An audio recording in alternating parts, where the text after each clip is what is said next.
A esta hora saludamos a Luis Verde Soto, vocal del Consejo Nacional Electoral. Buenos días, Luis, bienvenido a nuestro programa. Se dio inicio ya oficialmente la campaña electoral. ¿Cómo vieron este arranque de ya las distintas tiendas políticas en sus actividades y también el cronograma o el calendario que ya empieza su cuenta regresiva dentro del Consejo Nacional Electoral? Buen día. Mira, el calendario marcha dentro de los términos generales. Algunos problemas existen respecto al proceso organizativo, ¿no es verdad? Yo localizaría los problemas primero en el tema de las urnas con las cuales se va a proceder, o la urna con la cual se va a proceder a la votación. En la tradición ecuatoriana teníamos varias urnas, en ellas los votantes clasificaban los votos y ahorraban a los miembros de la Junta Electoral un tiempo muy valioso para antes de empezar el escrutinio. Esto se va a preceder ahora a una urna muy grande, es casi un catafalco de grande el que se ha hecho, en el que va a seguramente retardar mucho el proceso de contabilización. Y esto pues obviamente va a retardar la entrega de información y probablemente lleve a muchos votos al reconteo, cosa que efectivamente genera muchísima temor. Los reconteos no son lo más adecuado para un proceso. Por supuesto. Y lo otro evidente es el momento en el cual se pasará la información a los partidos políticos y a los interesados. Esto es básico para recuperar la confianza. Si este proceso no se hace con entendimiento claro, seguramente tendremos un proceso con fallas importantes. A ver, ¿por qué se decidió el cambio de la urna? Y si nos puede recordar cómo era lo anterior. De lo que yo recuerdo, mujeres votaban en una, hombres votaban en otra, y eso era lo que facilitaba el conteo. De hecho, cuando tú votabas en dos urnas, es verdad, lo que pasaba es que cada uno de los electores clasificábamos los votos. Había pequeños deslices, a veces alguien se equivocaba de urna, pero te permitía ahorrar ese tiempo tan importante el momento que se inicia el escrutinio. Porque la persona que está a cargo de la Junta Electoral, que se ha levantado a las 4 de la mañana, para llegar a las 6 de abril el proceso electoral, que ha permanecido 11 horas recogiendo votos, a las 5 de la tarde lleva niveles de agotamiento altos. Si a esto le sumas que el rendimiento es decreciente en cualquier persona, va a empezar el escrutinio con bastante cansancio. Pero si adicionalmente le pones además a clasificar 2000 papeletas que fueron ordenadas en una sola urna grande, seguramente su rendimiento decreciente va a ser mayor o que va a llegar muy tarde a contar los votos. Antes lo que ocurría es que tú te acercabas y votabas y dejabas tu voto en una urna y en otra tu otro voto y así clasificabas, ayudabas, cooperabas en esas 2 horas centrales del rendimiento de un ciudadano que está en la Junta Ahora, Electoral. aparte de ver por quién votaron, tienen que saber... Tienes que clasificar. Tienes 2000 votos juntos que están en una urna muy grande y tienes que desperdiciar seguramente 2 horas abriendo y contando cada uno de ellos para poder clasificarlos. ¿Quién votó para cada una de las dignidades? ¿Quién votó para el Consejo de Participación? O sea, en la misma se va a poner también de todas las dignidades. Exactamente. Yo les llamo un catafalco. Yo les llamo eso un catafalco. ¿Por qué decidieron eso, Luis? Yo no hemos decidido nosotros. Eso es un tema administrativo. El segundo momento importante es de cuando tú tienes esto y llega muy cansada la gente, lo que hace es guardar estos votos dentro de la urna y dejarlos al reconteo al día siguiente. El reconteo es el momento más difícil para los partidos.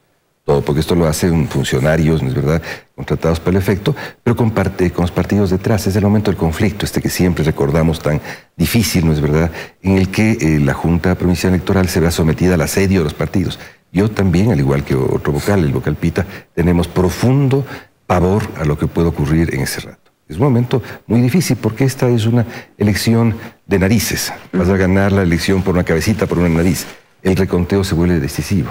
Y consiguientemente el mismo proceso de legitimidad se vuelve decisivo. Y para mí el tercero y fundamental en el proceso de recuperación de confianza es qué pasa con los partidos. Los partidos tienen que recibir la información a tiempo. No puede haber un proceso ni burocrático ni retardado. Tienen que recibirlo de modo inmediato.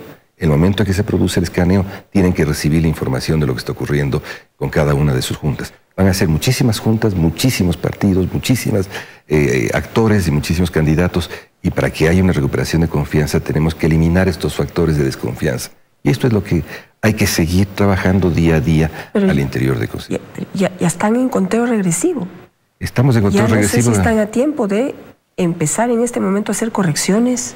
Tenemos que hacer y si no habrá que empujarlos del mejor modo y más. Por ejemplo, yo creo que hay que hacer inmediatamente simulacros del proceso. Hemos pedido hacer simulacros antes, no al final del proceso. No hacer simulacros cuando no puedes corregir, hay que hacer simulacros cuando puedes corregir. Y eso es lo que hemos pedido, hay que hacer simulacros visibles con la prensa, que sepan ustedes cómo se da un proceso. Un simulacro quiere decir hacer aquello que en la vida real va a ocurrir y poderlo mirar todos, poder evaluar todos. Que los técnicos nuestros puedan evaluar exactamente los rendimientos del personal que está a cargo de contaje de votos. Si esta urna, catafalco, que aunque se va a meter 2.000, sirve para algo. Si el peso del kit, que es un peso de 50 libras, es muy difícil para levantar 50 libras para, por ejemplo, el personal femenino que va a estar a cargo de las juntas femeninas. Todo eso tenemos que irlo viendo para que esta parte del proceso no se dañe. Y que no se dañe por el reconteo. Y que no se dañe por los partidos que sientan desconfianza por no haber acompañado el proceso y por no recibir a tiempo la votación. ¿Qué pasa con el sistema de transmisión de datos? ¿Cómo va a ser? Porque acuérdese que en las últimas elecciones, ahí es donde estaba el problema. Teníamos esta junta intermedia y había toda esta mano de dudas de que de lo que sucede en la junta electoral y sucedía en esta junta intermedia, había problemas. Es decir, que la información no llegaba correcta finalmente al Consejo Nacional Electoral o a los consejos provinciales. Yo espero que llegue correcta. No sé si se llegó a probar si fue incorrecta la transmisión de datos. Lo que sí ocurre es de que en el momento en que tú llegas al centro de transmisión de datos, esa información tiene que ir también directamente al partido, a los partidos. Porque ellos son los usuarios, son los clientes tuyos. Ellos tienen que saber qué es lo que está ocurriendo. Cualquier forma de centralidad excesiva lo único que va a generar es muchísima más desconfianza.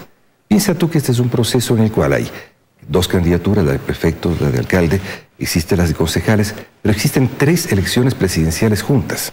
Las elecciones de consejeros del Consejo de Participación son elecciones similares a las elecciones presidenciales. Son 3 juntas, una para hombres, una para mujeres y una para minorías.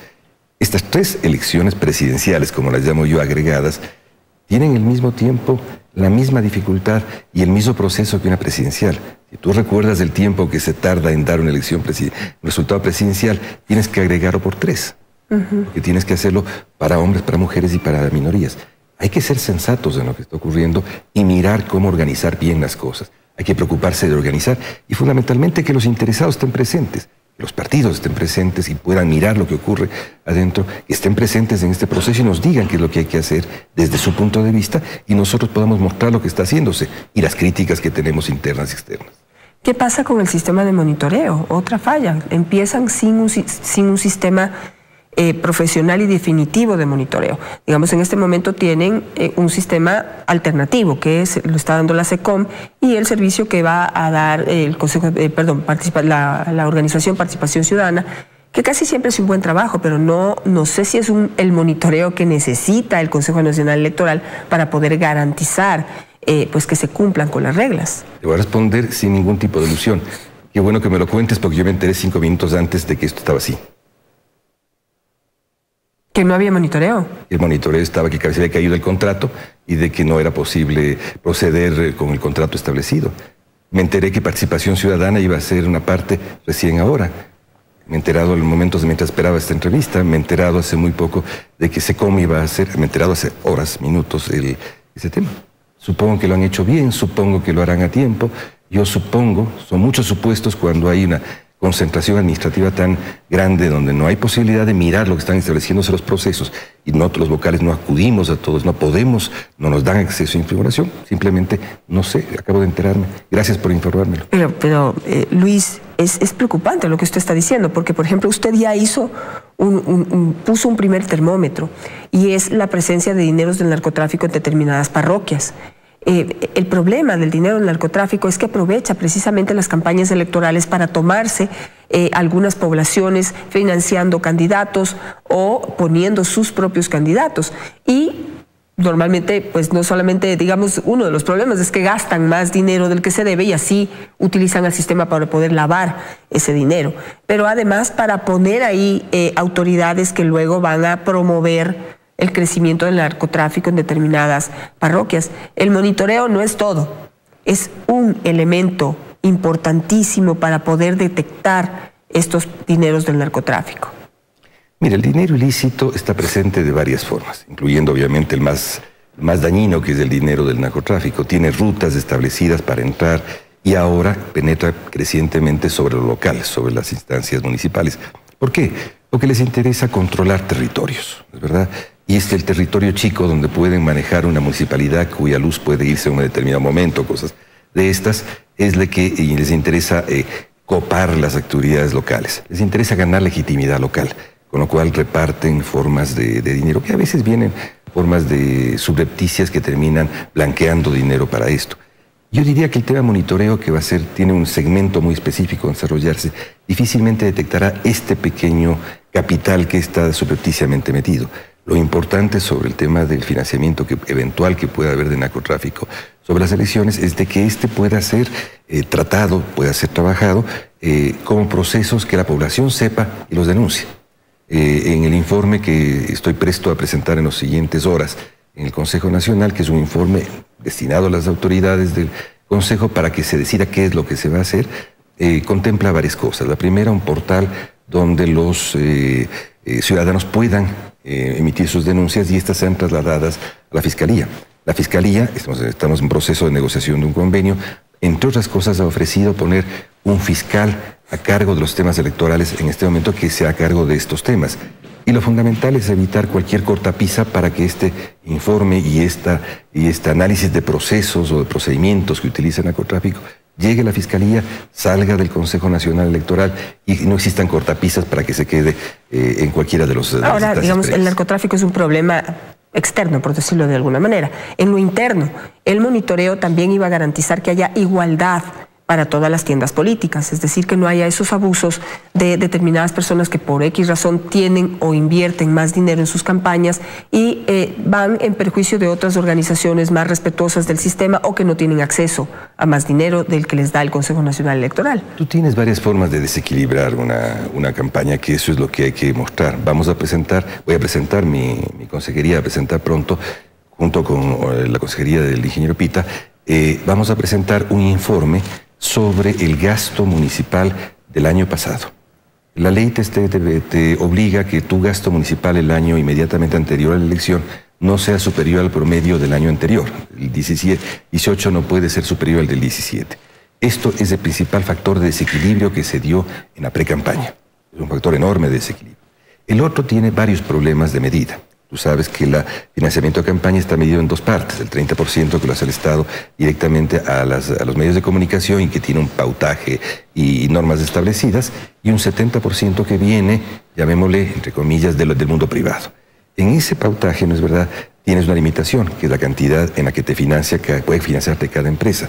Pero el problema real tuyo es de que en ese margen de ese 70%, los ítems en que se puede gastar en una campaña, que cambia muchísimo campaña a campaña, son los que no son necesariamente bien controlados. Entonces el pautaje es una parte importante, el control de medios. Pero lo muy fundamental atrás de esto es el tema de cómo se gasta ese 70%, dónde se lo localiza, qué modalidades están utilizando las campañas para eso. Y en esto la ley es deficitaria. Y para eso hay que emprender un proceso de reforma jurídico en el cual tengo un equipo, ya tengo varios equipos trabajando, para poder presentar el día 25 de marzo propuesta de reformas de la ley electoral. Porque además, recuerda tú de que por el veto que hay para poder trabajar reformas jurídicas en el año inmediato de una campaña, solamente tenemos un año y un poquito más para hacer reformas. Esto implica absoluta seriedad para llegar al 25 de marzo con la propuesta de reformas consensuada en los niveles que deba hacérselo para hacer la iniciativa jurídica y procesarlo durante un año en el Parlamento. Es una carrera muy grande porque las elecciones del 21 de algún modo se iniciaron ya ahora. Así es. Me tengo que quedar con eso, Luis, pero me quedo con la preocupación porque hay muchos candidatos en este momento que son alcaldes o que son prefectos y hemos visto que en otras elecciones abusan de su poder y de ya la infraestructura que el Estado les da para poder hacer campaña electoral. Si no tienen un buen monitoreo, eso será otra vez un problema. Espero que no. Yo también me quedo preocupado. Luis, muchísimas gracias por estar esta mañana con nosotros y esto nos deja, pues quisiera abrir la invitación nuevamente a Diana Tamaín para que pueda venir a conversar, a ver cómo va a resolver todos estos problemas. Estamos ya en cuenta regresiva, ya no hay tiempo para planificar, para pensar, para ver, sino que hay que actuar. Así que este es un proceso importantísimo, necesitamos absoluta y total confianza en el Consejo Nacional Electoral.